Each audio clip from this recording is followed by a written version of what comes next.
Experts in the energy sector opine that the country will face a serious crisis in the coming years in meeting the national demand for electricity. This has been attributed to the preparation of generation expansion plans by the Ceylon Electricity Board, keeping faith in coal-fired power plants while disregarding government policy on embracing natural gas and renewable sources.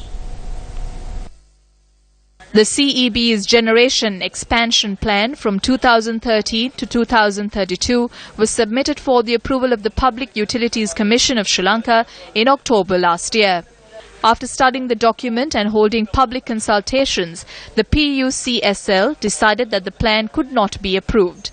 The primary cause for this decision was that the CEB had decided to stick with coal-fired power plants as the main source of energy for the next 2 decades.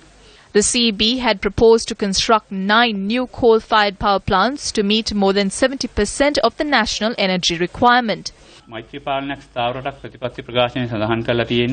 Maitri Palane manifesto states that the country will move to embracing 100% renewable energy sources. On the other hand, coal and fossil fuels are harmful to the environment. On the other hand, it is contrary to government policy. Unfortunately, the new generation expansion plan submitted by the CEB to the Public Utilities Commission proposes the construction of more coal power plants. So the government has decided that it cannot concur with the CEB's proposal because it is contrary to government policy and they have been instructed to draw up a new plan. The CEB has been given 4 months to do this. On the 27th of July, through this letter addressed to the PUCSL, the CEB had submitted a new plan for 2017 to 2035, making amendments to its previous plan. However, having examined the plan, the PUCSL noted that the report was incomplete and that a comprehensive report in line with government policy directives should be submitted. According to CEB data, while the national demand increases by 6% annually, no new power plants have been added to the grid since the commissioning of the Norchole coal-fired power plant in 2010. There is a new challenge regarding how we are going to meet national demand in 2018, 2019 and 2020. His Excellency the President and the Honourable Prime Minister have held discussions with India and reached an agreement on alternatives to coal, including natural gas. Even if the Sampur power plant is commissioned, it will come into operation in 2021 or 2022.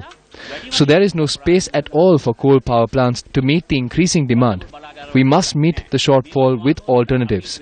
The best alternative is renewable energy. The government is currently preparing a plan where we can all generate electricity and contribute to the grid. Major promotion of solar panels will be undertaken to meet the increasing demand. The government has already appointed 2 expert committees to devise strategies on using renewable energy sources and natural gas to meet the increasing demand for electricity in line with government policy.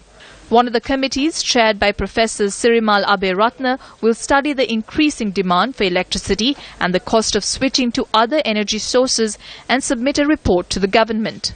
Meanwhile, a parliamentary subcommittee chaired by Professor Ashu Marasinghe is also carrying out research on challenges facing the energy sector.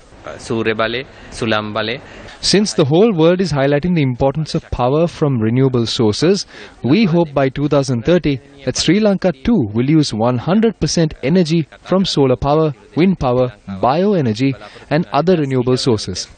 Discussions are taking place in Parliament these days regarding the future course of action that needs to be taken.